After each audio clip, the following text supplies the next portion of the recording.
Valentine's Day is not necessarily for everyone. For those of you who think that Valentine's Day is just for the birds, this story is for you.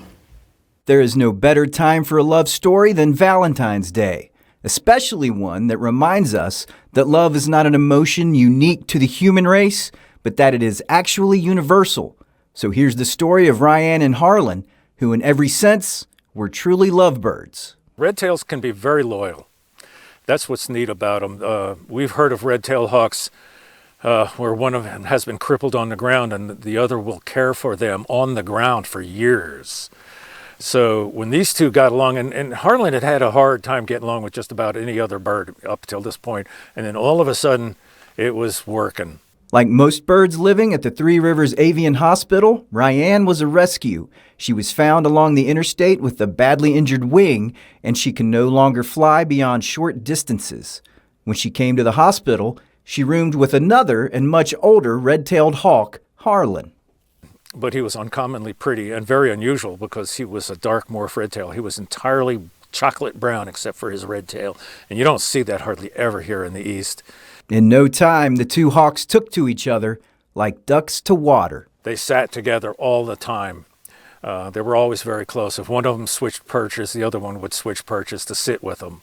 They were clearly attached to each other emotionally. Yeah, no doubt about that.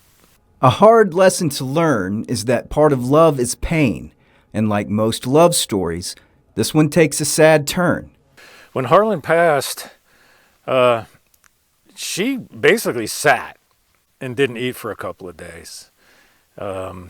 And then that's when she started to get antsy, when it was starting to sink in that she'd lost her mate, which, you know, he was too old to mate. But that didn't seem to matter, which was really sweet. Sounds familiar, doesn't it? And the team that regularly cares for her can clearly see the change in her behavior. You can tell she's going into nesting season within a month, and her boy is gone. And she's starting to get frantic. You can tell when we walked by her earlier, you could see her bouncing around in the cage going, where is he? Where is he? Where is he? What's going on?